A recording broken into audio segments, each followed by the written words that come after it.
Alright, I finally finished my collection of parts to get this 8HP in the Z.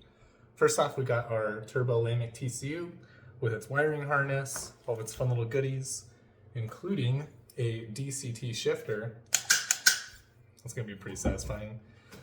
And also, got a nice big shiny flywheel. Also have the adapter plate too, but right now it's mounted to the transmission for test fitting, and might have to drill and tap a couple holes to finish some mounting things, but that's a story for later in the video. Also, in order to get the 8HP mounted in the Z, we need to do some work to it first. First of all, we need to tap the coolant lines for some dash 8AN fittings, and we also need to drop the mechatronics out so we can solder up our little Turbolamik PCB board. Let's get to work.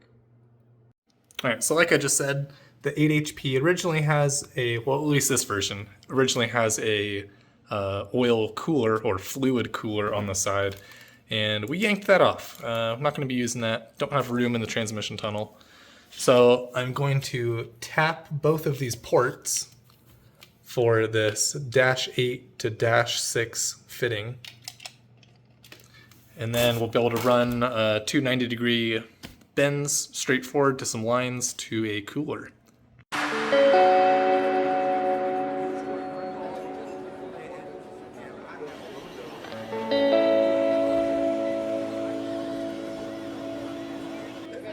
Alright, we've got a little plug printed out.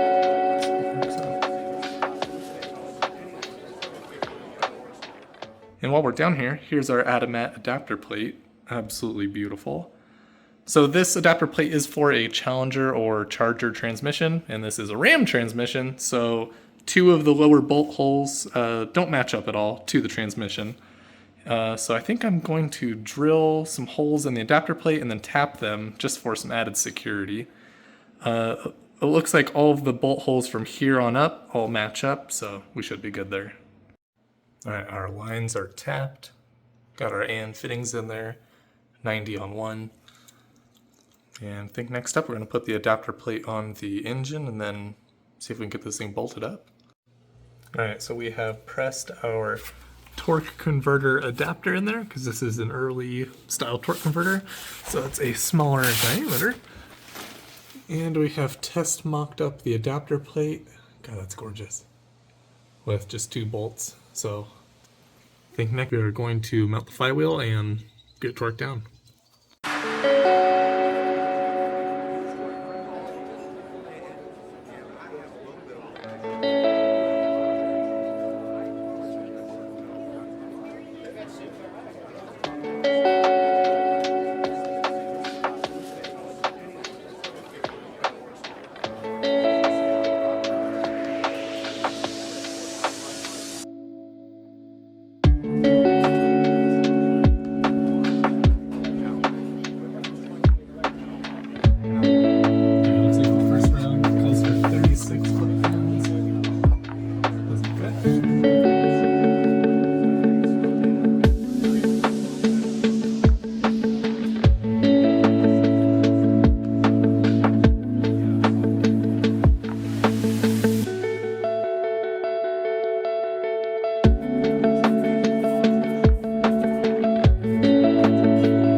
Flywheel and adapter plate are on, torque down. Let's get this transmission in. Okay, we almost have the 8HP on the custom pallet / transmission jack thing.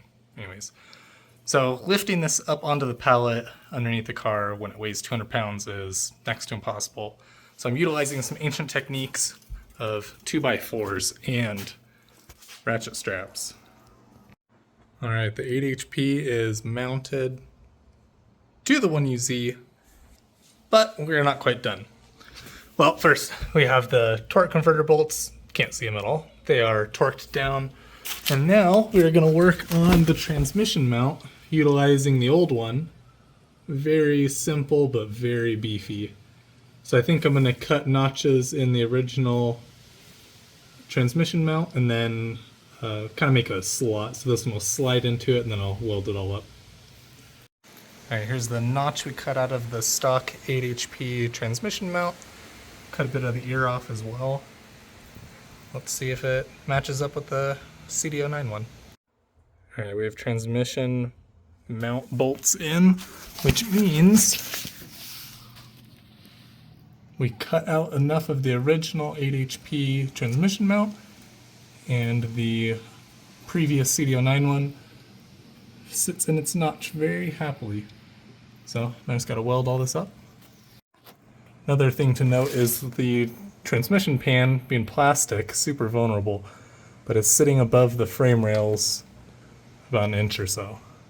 So that's pretty awesome.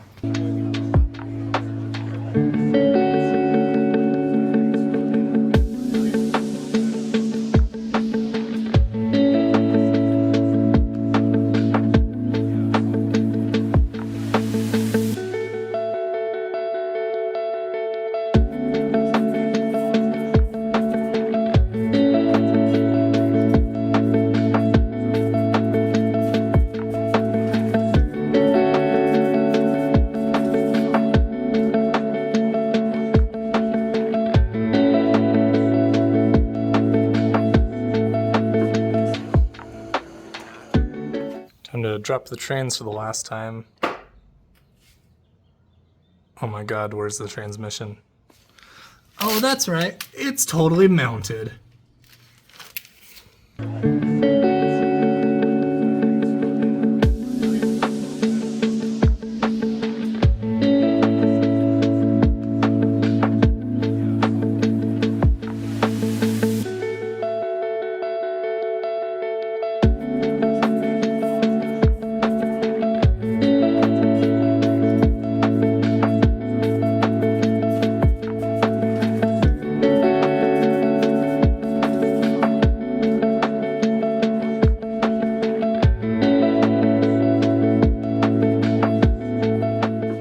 Guess it wasn't recording, but I just removed the valve body, which is over here now. So now I'll be able to remove the TCM, which is the big black plastic piece, tear it apart, and then install our Turbolamik PCB so we can control it. Alright, the TCU is free. Next stop, we have to cut this cover off and cut all the wires to the TCM, and then we're going to be soldering in our Turbolamik PCB.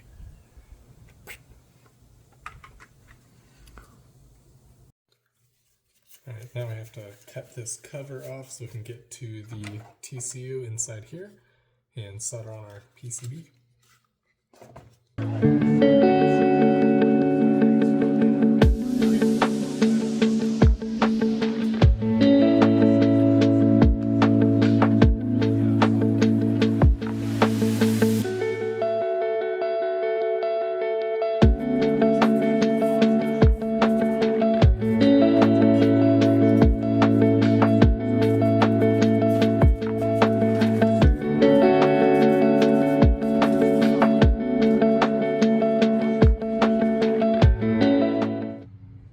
So we got that cover off, and now we can see the TCU is exposed. So we're gonna have to cut around the edges and get this cover off so we can snip all the wires and then solder in our Turbolamik PCB.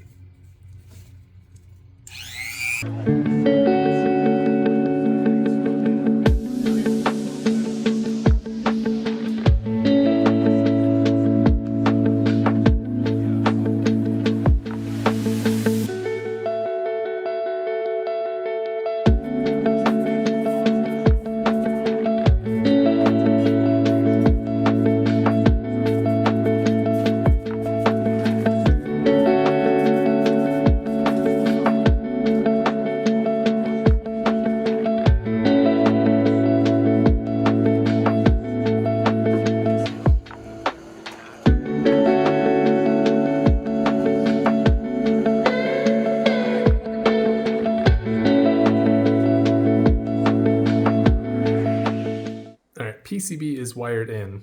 If you notice, everything else is cut out because I absolutely messed it up. We have our Turbolamik. Figure we'll do some bench testing.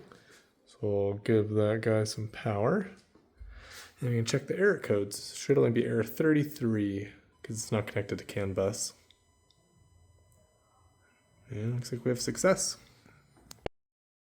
So I went a little overboard and found a junkyard Honda Pilot fuse block because I needed an extra output. So we have the Turbolamik kind of wired up, Mega Squirt, CAN bus wires temporarily hooked up. And here's Tuner Pro for the Turbolamik. We got the gas pedal. It looks like it's reading the CAN signals, so that's awesome. Vroom, vroom, vroom, vroom, vroom, vroom, vroom, vroom.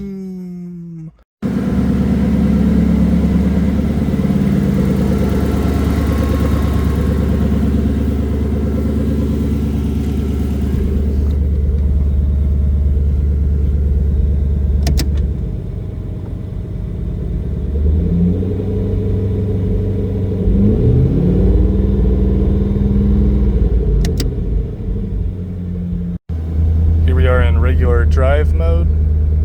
See, it's in second gear. Third, fourth, fifth. Can't even tell it changes gears. I'll switch over to manual.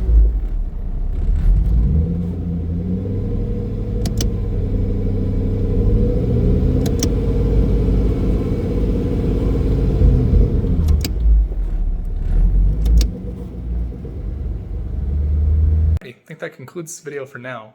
As you can see behind me, the Z is sitting on the ground. It's completely done, just waiting for a drive shaft, and then we can start driving around. So I know in this video I did skip a few things like the transmission cooler install, making the lines for it, filling it up, stuff like that. But in the next video we're going to be working on driving around, doing some transmission adaptations on the Turbolamik, and probably retuning the Mega Squirt a little bit because it was set up to catch the falling RPM with that really lightweight flywheel and clutch setup. So don't need that anymore. So we'll have to do some sharpening on that. So anyways, I'll catch you guys in the next video.